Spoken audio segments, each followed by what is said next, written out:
How is it going, everybody? Welcome back to another episode of Daves-Raves.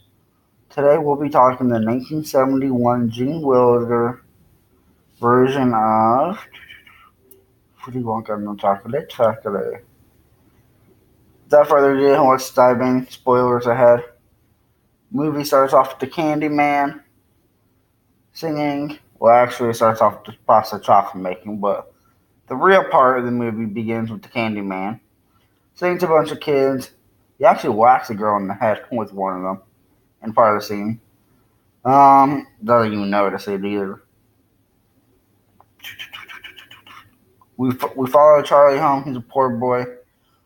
He was in the store, but he was watching from outside because he had no money to buy candy.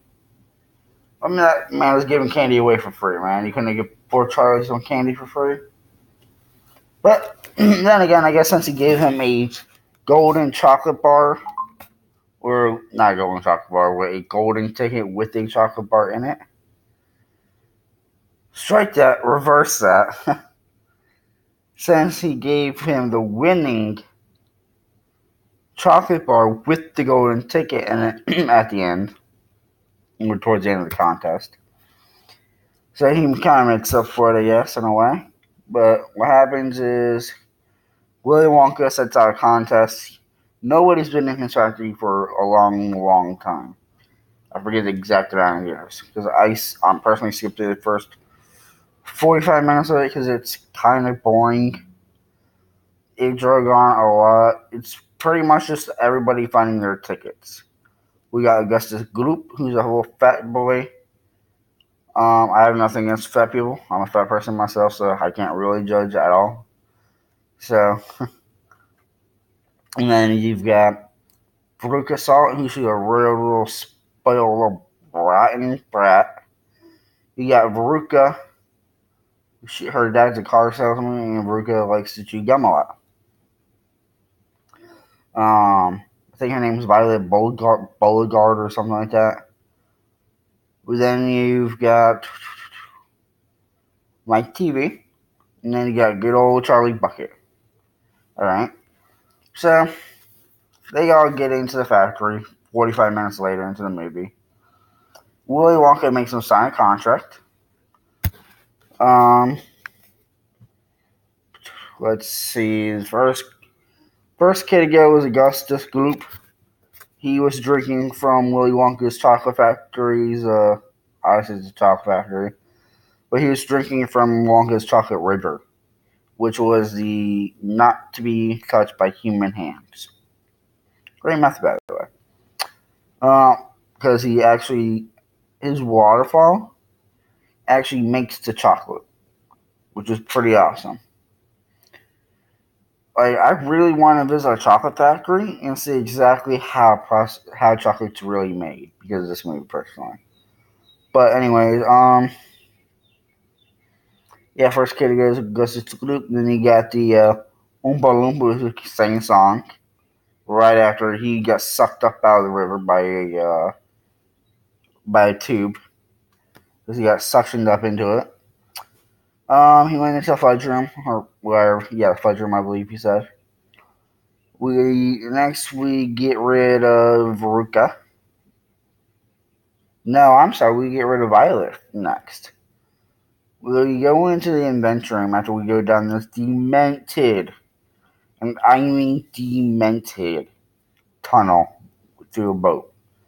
Wonka starts singing crap. You see terrifying images on the wall, or the characters do.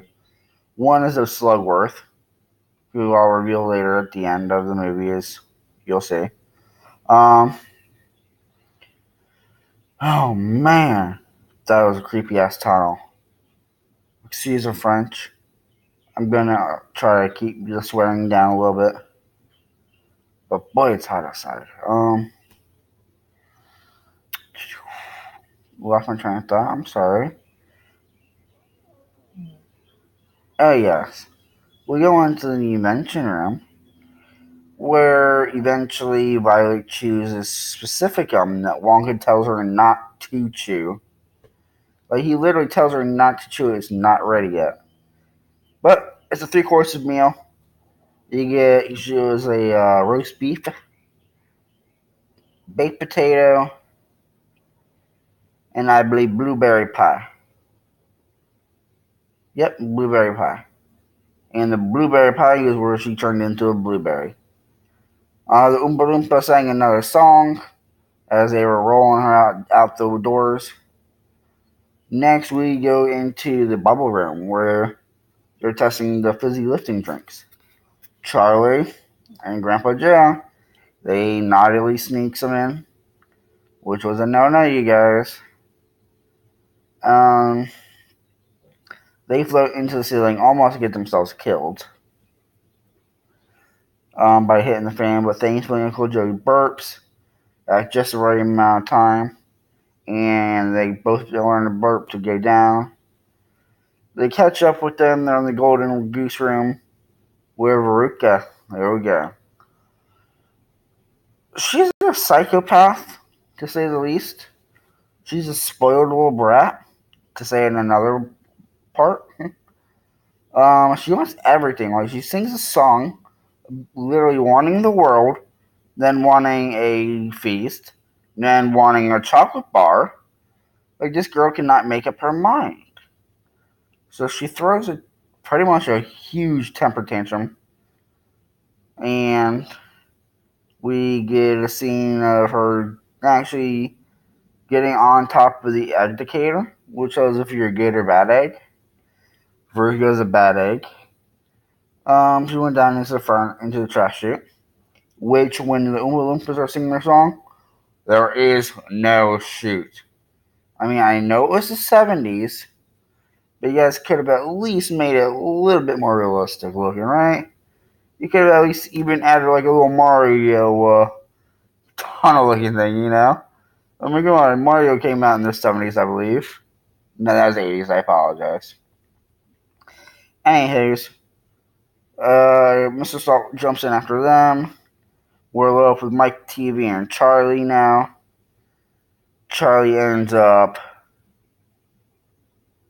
No, Mike TV ends up getting obliterated into small little pieces because he wants to be famous. Wonka had created this Wonka vision where he could send a ginormous candy bar and put it into a TV, and it would be just the same. Just as a regular chocolate bar. It was awesome.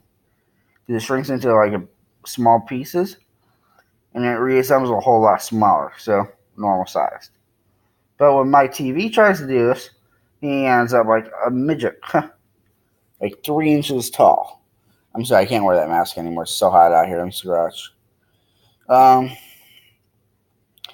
So Mike TV gets small.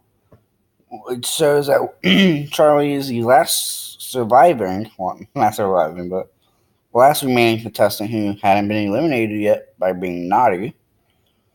So what they do is he leads them out of the building. He says, "Good day. No prize for you guys because he stole the fizzy lifting drinks." Which was all a test actually because he wanted. Because the young man after Willy Wonka goes on a douchebag tirade. He's like, Charlie gets nothing. He broke the rules. It was in the contract he signed. So they were going to give the Uncle Joe, anyways, is going to give old Slugworth, who appeared at every one of the child's findings, which the film theorizer actually has a good theory about. Actually, I'll put a link in the description for us so you can watch the theory. It's really, really interesting. Yeah, so anyways, I'm sorry. I got sidetracked for a split second. But anyway, he starts Slugworth to candy, the everlasting gobstopper, which is what he wanted. But he gave it to Willy Wonka instead, which was actually the test itself. Who would actually go to Slugworth with the gobstoppers, and who would actually not? Who would be loyal enough to Wonka, so pure of heart, yada, yada, yada. So Charlie wins the factory. Charlie wins the contest. He gets to move in. And that's pretty much the end of the movie. They go out of the glass elevator, which goes all the way around. It goes sideways, four ways, back ways, upwards, to the side, upwards, downwards, whatever. Moves in all directions. Even moves up. Okay, so they go out the glass elevator. They go up the glass roof, which Grandpa Joe was afraid they're going to be smashed to smithereens. And that's where Willy Wonka's like, "Hey, we're giving you a factory. Everybody can move in immediately." So Willy Wonka saved poor Charlie Bucket from poverty and made him a master chocolatier. Overall, for the 70s, it was a great movie. Came out in 1971. I still love it. Like I said, I just finished rewatching it online. Rewatch it. Go ahead and rewatch it. All I can say. Phenomenal movie. Gene Wilder did a great job. Old Charlie Bucket, young Charlie Bucket did a great job of not really doing anything. Grandpa Joe, by the way, man, you can walk. So why have you not left that bed in 27 years? Just my personal opinion. And can you say insurance fraud or unemployment fraud? Thank you. No, but I love this movie. I give this movie 3 thumbs up. It's that great a movie. It's always a masterpiece to watch, especially around the holidays. So go ahead and give this video a like, subscribe. I'm trying to reach 1,000 subscribers. So if you guys could share these videos, that would be amazing. Thank you guys so much for watching, and I will see you back in the next one.